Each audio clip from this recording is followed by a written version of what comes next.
Good evening, and thank you for tuning in. We have new reports that a shooting that occurred early this morning in Baltimore City has resulted in fatality.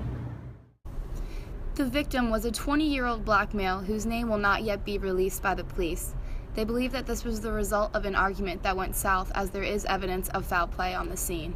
As for the shooter, the police are looking into suspects and ask anyone with more information to please call in.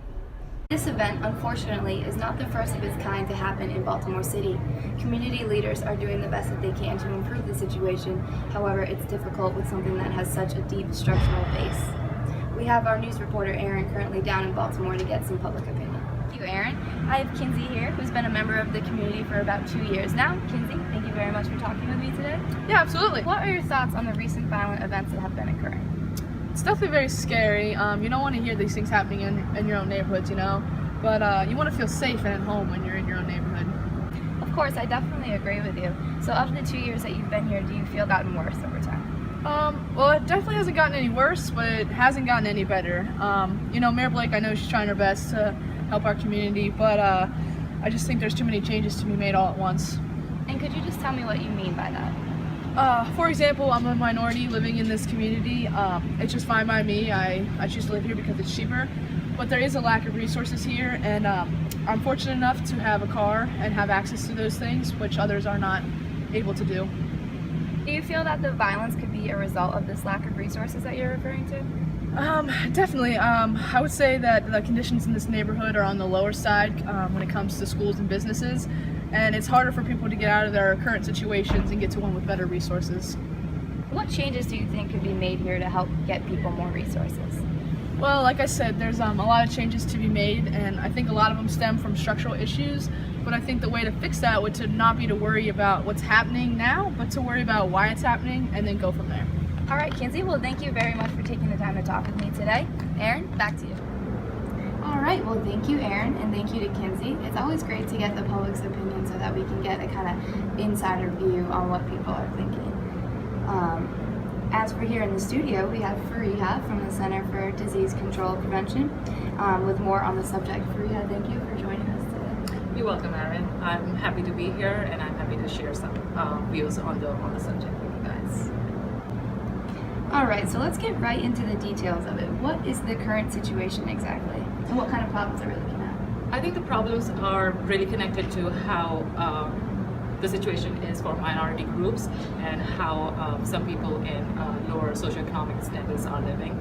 So I would say that historically it has been the way it has and still exists today, the problems. Racial groups, which ones are you referring to exactly? Specifically, I'm referring to the African Americans and Hispanic communities. For them, the violence rates and specifically the homicide rates have been quite different and significantly different from those of Caucasians or whites. And could you just elaborate on what kind of differences we're seeing? Sure. I would just point out one statistics here. In every 100,000 of the homicide rates, we see 21.6 and 7.3 for blacks and Hispanics. However, it's just 2.8 for the whites.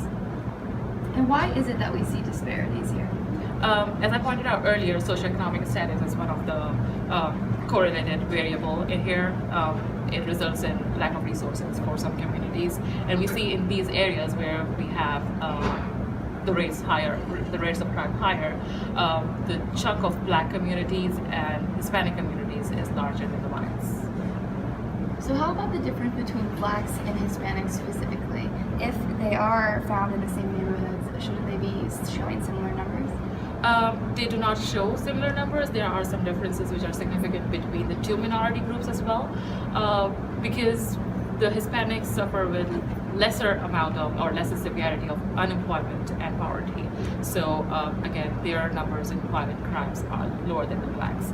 I would say the causes could be that they have better connections with the labor forces, and they have more community-based connections as well. However, there's a research which indicated that integration of these two communities together actually helps lowering the rates of homicides. right, well that is all the time that we have for today. Thank you again, Fariha, for joining us. It's really interesting to see the commonalities between the expert and public opinion. I do believe that this is certainly a topic that will continue to be discussed. Thank you for tuning in. Good night.